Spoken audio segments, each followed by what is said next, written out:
Bonjour tout le monde. My fellow Canadians, good evening. In the West, good afternoon. I want to speak directly to you today because Canada is at a crossroads.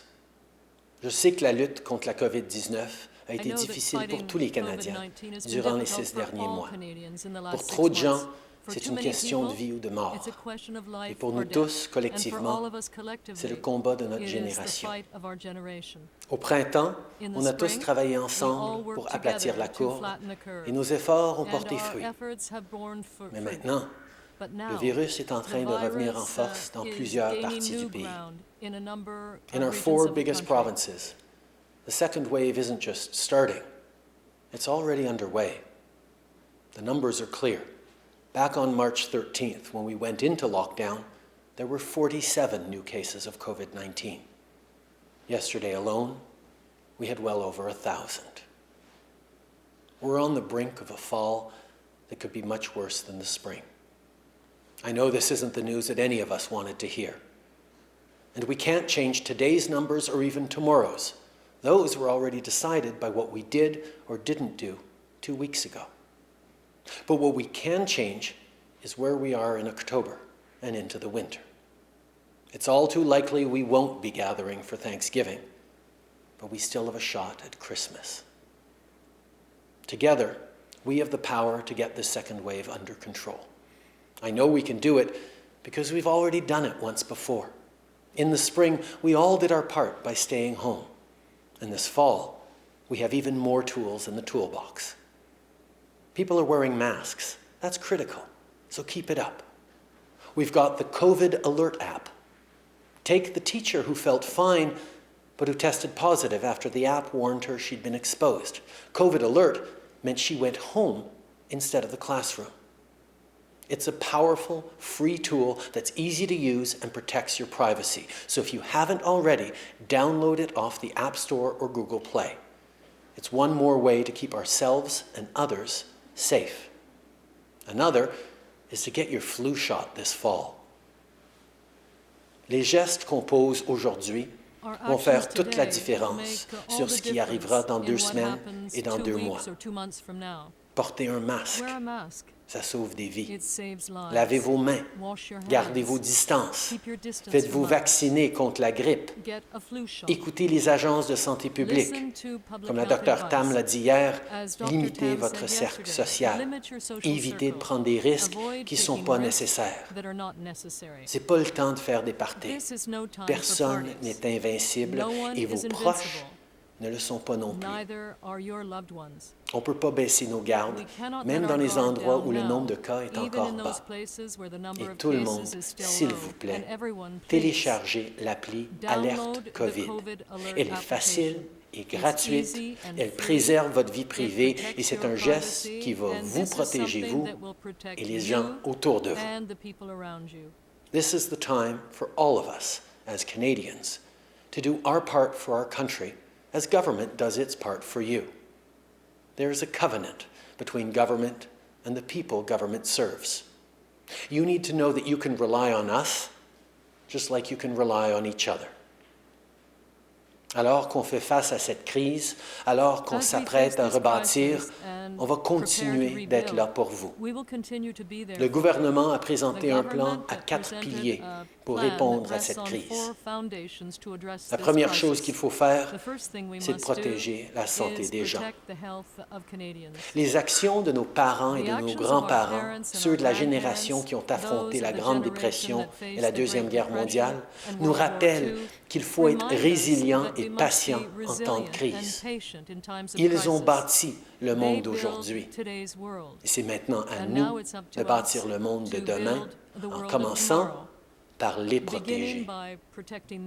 La situation vécue par trop de nos aînés dans les centres de soins de longue durée est inacceptable.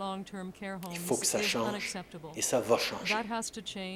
Au printemps, on a envoyé les forces armées pour aider et la Croix-Rouge est encore sur le terrain. On va travailler dès maintenant avec les provinces et les territoires pour établir de nouvelles normes nationales pour les soins de longue durée. Job 1 is keeping people safe. That's why we're signing deals on multiple potential vaccines, on therapeutics, on personal protective equipment. In fact, because we mobilized this spring, Canadians are now producing almost every type of PPE we need. We're helping the provinces and territories ramp up their capacity on testing while creating a federal response team for surge demand. And as soon as there's approval for faster tests to be used safely, we'll get them out across the country. If you need a test, you should be able to get one and get it quickly. This is about safety, and it's about what's right for Canadians. Protecting your health is the best thing we can do for the economy. So that's what we're working on first. And that brings me to the second part of the plan, supporting Canadians through this pandemic. The federal government will have your back, whatever it takes, to help you get through this crisis. Maybe you were one of the almost 9 million people who used the Canada Emergency Response Benefit this spring. We will continue to support all those who need it with a strengthened and broadened employment insurance system. Maybe your boss was able to keep you on the job or hire you back because the emergency wage subsidy helped with the payroll. People still need this program, so we're extending it right through to next summer. Or perhaps you're a business owner needing extra help to bridge to better times. For you, among other measures, we're expanding the Canada Emergency Business Account. And there's a lot more we're going to do. Go to canada.ca/coronavirus to see what support is available right now and how to apply. I know some people are asking how we can afford to do all this for Canadians. That's fair. That low interest rates mean we can afford it. And in fact, doing less would end up costing far more. Doing less would mean a slower recovery and bigger deficits in the long run. While we're dealing with this pandemic, I don't want you or your parent or your friend to take on debt that your government can better shoulder. So yes, in the short term, we'll keep investing. But beyond the emergency, as we start to build back better, we must do that in a fiscally and sustainable way. Investing for our recovery must be done responsibly. Vous savez, la pandémie dévoile des inégalités fondamentales dans notre société, mais là, on a l'opportunité d'agir pour que ça change. On va bâtir une société meilleure pour tous en rendant du même coup l'économie meilleure pour tous. Il s'agit en fait du troisième pilier de l'approche du gouvernement. By creating a Canada-wide early learning and child care system, we'll ensure that kids have access to care and that no parent, especially no mother, has to put their career on hold. This pandemic has reminded us all that building strong social supports is essential to growing the economy. By accelerating progress on national universal pharmacare, we'll get people the medicine they need while alleviating pressure on the healthcare system. En investissant pour éliminer l'itinérance chronique, on va créer des communautés en santé et plus prospères. Le logement, c'est pas juste un problème, c'est aussi une solution. Ça crée des emplois, ça permet aux gens de s'épanouir et de contribuer. On veut tous bâtir un pays plus fort pour tout le monde. Pour ce faire, on doit redoubler nos efforts pour lutter contre les changements climatiques. C'est aussi la meilleure façon d'assurer de bons emplois pour aujourd'hui et pour demain. Energy workers innovating to decarbonize. Auto workers building zero-emission vehicles. Engineers and construction workers delivering green retrofits for our homes and buildings. These are some of the people who will create a competitive economy of the future. As we do this work, protecting people's health, supporting Canadians, building back better, we can't forget what it's all for. Making sure that everyone can participate to their full potential. And that's the final part of the plan. As a country, we must keep making progress on reconciliation with Indigenous peoples and on fighting systemic racism. Diversity is not just our strength, it's our competitive edge. Nos différences nous enrichissent, quelle que soit la couleur de notre peau, nos croyances, notre culture, notre langue. Dans notre pays, on est fiers d'avoir deux langues officielles, le français et l'anglais, qu'on va continuer de protéger. Au Canada, on sait qu'on est plus fort quand on est unis et quand on s'entraide. On affronte les défis ensemble.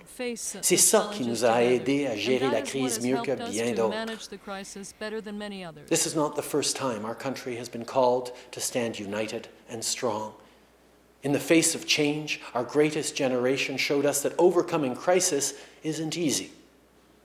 They didn't give up, and neither can we. To parents feeling like you can't get your life under control, to kids wondering why mom and dad can't just fix this, to seniors feeling like there's nothing you can do and thinking about all the things you can't do. That's understandable. But can't will not define us. We can bend the curve. We can build a stronger future. We can define the change. Les Canadiens, on est des gens qui disent « je suis capable ». Dans chaque secteur, aux quatre coins du pays, chacun d'entre nous est enfin en train de faire sa part. L'histoire de cette pandémie, c'est l'histoire de gens qui font des sacrifices, de gens qui travaillent fort chaque jour pour être là les uns pour les autres. Et c'est surtout l'histoire de nos travailleurs de première ligne, des héros, d'un océan à l'autre, qui n'ont jamais hésité, qui n'ont jamais reculé face à ce combat. Vous êtes une source d'inspiration pour nous tous. On est à la croisée des chemins et l'avenir est entre nos mains. We're at a crossroads. There are many days to go before we get to the other side of this. But there are also many of us to get us there, so long as we each remember to do our part. And I know that we will. We are Canadians. And together, there's nothing we can't do. Prenez soin de vous, mes amis. Take care of yourselves, Merci. friends. Thank you.